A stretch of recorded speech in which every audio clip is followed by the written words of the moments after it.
नमस्कार, मैं जसवंत सिंह राजपूत आपका एक बार फिर स्वागत करता हूं हमारे YouTube चैनल भारत की आत्मा में।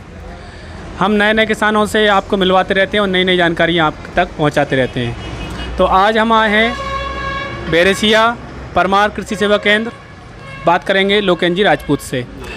पूरे देश में लगभग हर जगह यूरिया की बड़ी किल्लत है, तो इसका समाधान हम यहाँ ढूंढेंगे। ये नए नए चीज़ें किसानों के लिए लाते रहते हैं, तो आज ये क्या किसानों के लिए लेके आए हैं यूरिया के विकल्प रूप में, हम इनसे बात करेंगे। तो बताइए क्या आप हमें बताने वाले हैं। नमस्कार साथियों, आज हम आपको इफ़को का नैनो यूरिया बताएंगे, है ना। ये नैनो यूरिया है। इसके साथ साथ जिस प्रकार एक खाद की बोरी आती है, एक खाद की बोरी का काम ये 500 ग्राम नैनो यूरिया करेगा। मतलब आपका कहने का मतलब है कि यूरिया की जो 50 किलो की बोरी है उसका काम ये अकेला 500 ml करेगा। 500 ml करेगा बराबर। और इसके रिजल्ट में, उत्पादन में, कैपेसिटी में कोई भी अंतर ही नहीं है। ये प्योर कंपनी द्वारा बनाया गया है नैनो यूरिया। कौन सी कंपनी द्वारा बनाया? ये इफ़को कंपनी द्वारा बनाया गया है। तो आपसे सबसे बड़ा प्रश्न तो यही रहेगा कि सालों से जो किसान हैं वो 50 किलो बोरी का यूज़ कर रहे हैं, अब 43 किलो की आने लगी है। और ये जो नया आप बोल रहे हैं नैनो यूरिया है 500 ml में आया है, तो किसान क्यों इसका उपयोग करें? ऐसा क्या इसमें है कि उसको छोड़कर इस पर आएँ? देखिए, ये जब कंपनी ने ये प्रोडक्ट जब लॉन्च किया तो उनको भी यही समस्या आई कि किसान क्यों नैनो यूरिया पर आए, क्यों इस तकनीक को अपनाए। इसी समस्या से छुटकारा पाने के लिए कंपनी ने इस पर बहुत सारे रिसर्च किए।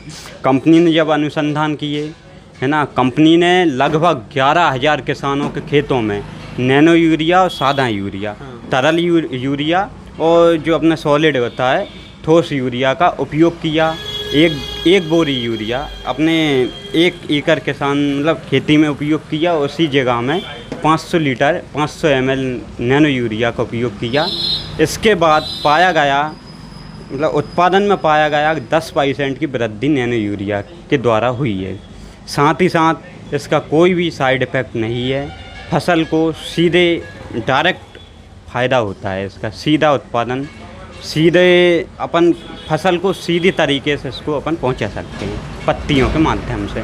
जो अपनी बोरी में यूरिया आता है, सॉलिड फॉर्म में जो यूरिया आता है, उसके उपयोग अपन खेत में फेंकते हैं नॉर्मली, जिससे 80% वो बेस्ट हो जाता है। केवल 20% ही अपनी फसल को लग पाता है। मतलब उसका 50 किलो जो बोरी का यूरिया हम डालते हैं 1 एकड़ में, हाँ। तो उसका 80% जो नाइट्रोजन होता है वो बेस्ट हो जाता है या फसल को नहीं मिल पाता। इसी को जब हम लिक्विड फॉर्म में इसका उपयोग करेंगे तो 90% सीधे खेतों पे फसलों को पत्तियों के माध्यम से इसका सीधा ऑब्जर्व हो पाएगा। तो जो यूरिया खेत में डालते हैं वो तो जैसे पानी के साथ बह जाता है, जब मिट्टी में चला जाता है, हाँ। तो उससे तो मिट्टी, ऐसा बताते हैं जो रिसर्च हैं वैज्ञानिक करते हैं कि मिट्टी उससे बहुत कठोर हो रही है और उसकी उपजाऊ शक्ति भी कम हो रही है। तो इससे क्या होगा, ऐसा होगा कि नहीं होगा? इससे पहला फ़ायदा तो ये है कि मिट्टी का क्षय नहीं होगा, मिट्टी के अपैदन कम मात्रा में होगा, बेस्ट नहीं होगा आपका यूरिया, सीधे पत्तियों को मिलेगा। जब इसका स्प्रे होगा, स्प्रे होने से यह नैनो यूरिया पौधे के पत्तियों पर पहुंचेगा। पत्तियों से स्टोमेटा के माध्यम से सीधे 80% तक पौधे को ऑब्जर्व होगा। पौधे के ऑब्जर्व के साथ साथ यह 10 से 15 दिन तक फसल को फ़ायदा देगा। और वो सादा यूरिया जो है वो 1 या 2 दिन में उसका काम पूरा हो जाता है। मतलब सादा जो यूरिया है, हाँ। जो दानेदार आता है, हाँ। वो 1-2 दिन बाद या तो उड़ जाएगा या पौधे ले लें, और ये है 10 से 15 दिन तक पौधों में बना रहता है। तो इसकी ग्रोथ, इससे इसका मतलब ज़्यादा होगी पौधों की? बिल्कुल ज़्यादा होगी, उत्पादन अच्छा आएगा, है ना। यूरिया या नाइट्रोजन से सीधा पौधा मजबूत बनेगा। तो इसका उपयोग कैसे करेंगे? जैसे ये 500 ml की बाटल है, तो पंप में इसमें बना हुआ है कि पंप द्वारा किसान छिड़क रहा है, तो इसको कीटनाशक और खरपतवार नाशक की तरह ही इसका उपयोग करना है? हाँ, नॉर्मली आम बात है। जैसे ये लिक्विड फॉर्म में है तो इसका उपयोग 500 ml जो बाटल है, इसका उपयोग 1 एकड़ में होना चाहिए। 1 एकड़ में ज़्यादातर अपने गांव पे किसान भाइयों को हमने देखा है कि 4 पंप पानी यानी 25 लीटर के 4 पंप किसान 1 एकड़ में स्प्रे कर पाते हैं। जब 25 लीटर के 4 पंप होंगे इसके स्प्रे, तो आम बात है 500 लीटर यानी 125 ml पर पंप में इसका उपयोग हो पाएगा।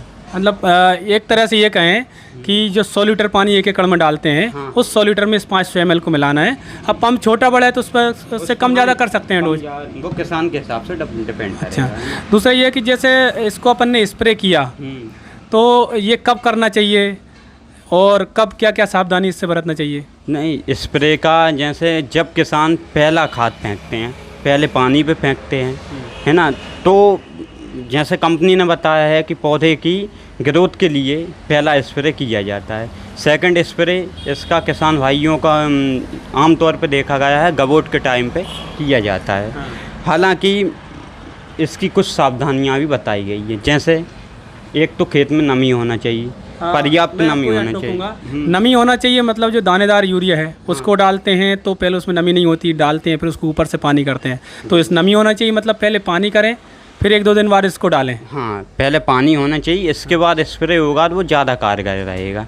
हालांकि जो दानेदार यूरिया आता है ना, कंपनी उसका भी बताती है खेत में नमी होना चाहिए, इसके बाद फेंकना चाहिए। सेकंड सावधानी ये है कि जैसे ज़्यादा ओस हो, है ना, तब भी नहीं फेंकना चाहिए, यानी सुबह नहीं फेंकना चाहिए, यानी 6-7 बजे के आसपास सुबह नहीं फेंकना चाहिए। तो क्या इस ओस से ऐसा है कि ओस तो रहेगी नमी उस पत्तियों पर, हाँ। तो ये छिड़काव करेंगे तो क्या वो पत्ती नहीं ले पाएगी, ऐसा कुछ है? हाँ बिल्कुल है, क्योंकि यह नैनो तकनीक है, पत्तियों पर आधारित है ना, पत्तियों पर ऑब्जर्व होगा तभी वह काम करेगा या अच्छा काम करेगा। इससे अच्छा है कि आप मतलब ज़्यादा सुबह इसका उपयोग ना करें, 9 जब बजे तक से पहले ना करें। जब तक ओस रहे तब तक उपयोग न करें, ओस जब खत्म हो जाए तो इसके बाद उपयोग करें। हाँ बिल्कुल। अच्छा, दूसरा इसमें और क्या सावधानी है? एक मुख्य सावधानी ये है कि आप जैसे अभी ये गेहूं की फसल है, इसमें तो प्राकृतिक को तो हम कंट्रोल में नहीं कर पाएंगे, लेकिन फिर भी मुख्यतः इसको हम उस टाइम पर यूज करें या ऐसा मौसम देख के करें 24 घंटे तक बारिश ना हो तो और भी अच्छा है, यानी वो पूरी तरीके से ऑब्जर्व हो सकता है नैनो। मतलब एक तरह से ये कह सकते हैं कि 24 घंटे तक अगर बारिश हो जाती है तो ये धुल जाएगा। हाँ, धुलेगा नहीं, लेकिन कुछ मात्रा में धुल जाएगा, तो पूरा काम नहीं कर पाएगा, 100% उसका उपयोग नहीं हो पाएगा। ये तो ये था नैनो यूरिया और 500 ml की बॉटल में, और लोकेन जी का कहना है कि इसमें जो 45-50 किलो की जो यूरिया की बोरी आती है उससे ज़्यादा ही काम करेगा, और इन्होंने ये भी कहा कि 10% उत्पादन इससे बढ़ेगा। अभी सबसे बड़ी मुझे जो सुविधा लग रही है वो तो पहली बात तो ये है कि अभी यूरिया की किल्लत बहुत चलती रहती है हमेशा, तो उससे छुटकारा मिलेगा, ये पर्याप्त मात्रा में इनके यहाँ उपलब्ध हो जाएगा। और वेबको कंपनी का है और जानी पहचानी कंपनी है, और मैंने इसके बारे में जब नेट पर सर्च किया तो पता लगा कि इन्होंने इसको पेटेंट भी करा लिया है, यानी इस कंपनी के अलावा इसकी अनुमति के बिना ये और कोई भी नहीं बना सकता, तो इसका नकली नैनो यूरिया आने के भी चांस बहुत कम है या ना के बराबर हैं। दूसरा ये है कि इसको स्टोरेज करने में मुझे बहुत अच्छा लगा, जैसे जब जो नॉर्मल बोरी लेते हैं तो खेत पर पहुंचते पहुंचते 3 से 4 बार हम्माली हो जाती है, और उसमें जो हुक लगाने के बहुत सारे यूरिया तो रास्ते में और गोदाम पर निकल ही जाता है, मतलब 45 किलो की बोरी में 1-2 किलो यूरिया तो कम हो जाता है। तीसरा है कि इसको स्टोरेज करने के लिए कोई विशेष व्यवस्था करने की ज़रूरत नहीं है। मुझे जो लगा कि आसानी से आप ले जाइए और कहीं भी स्टोर करके रखिए, बस ये कहना है कि धूप में मत रखिए और नमी वाली जगह पे नहीं रखना है। तो एक थोड़ी सी इसमें डिसएडवांटेज ये है जो लगा मुझे कि यूरिया को छिड़कने में बहुत आसानी है और इसको छिड़कने के लिए पंप का उपयोग करना पड़ेगा। इसके अलावा इसमें लाभ ही लाभ हैं, कोई घाटा नहीं है। तो हम इस दुकान से एक नैनो यूरिया की हम 500 ml की बॉटल लेते हैं, तो उसका प्राइस क्या रहेगा? इसका MRP पे ही बिकता है, मिनिमम इसका मतलब मैक्सिमम इसका प्राइस है 240 रुपये 500 ml की बॉटल का। 240 रुपये। तो जो खाद की बोरी है उसका तो 250 से 300, और जब साढ़े चलता है तो 350 तक पहुंच जाता है। 300 मतलब इससे तो हमेशा महंगा ही रहता है और उपयोग करने में भी दिक्कत है। तो हम इसको ले चलते हैं और आगे हम इसको यूज़ करेंगे प्रैक्टिकल के तौर पर, और फिर देखेंगे कि क्या ये लाभ देता है नहीं देता है। वैसे आप भी इनके बारे नैनो यूरिया के बारे में नेट पर सर्च कर सकते हैं, और इनका नंबर स्क्रीन पर चल रहा है, इनसे भी आकर आप जानकारी ले सकते हैं। ये बेरिशामिन की दुकान है और इनसे ख़रीद भी सकते हैं, जानकारी भी ले सकते हैं। तो इसका ले चलते हैं और यूज़ करके अगली वीडियो में हम आपको बताएंगे कि ये कितना कारगर सिद्ध होता है, क्योंकि हम इनका अनुभव इन्होंने बताया, लेकिन हमारा अनुभव हम खुद इसको प्रैक्टिकल करने के बाद आपको बताएंगे। तो मिलते हैं अगली वीडियो में किसी नई जानकारी या नए किसान के साथ, तब तक के लिए जय श्री राम।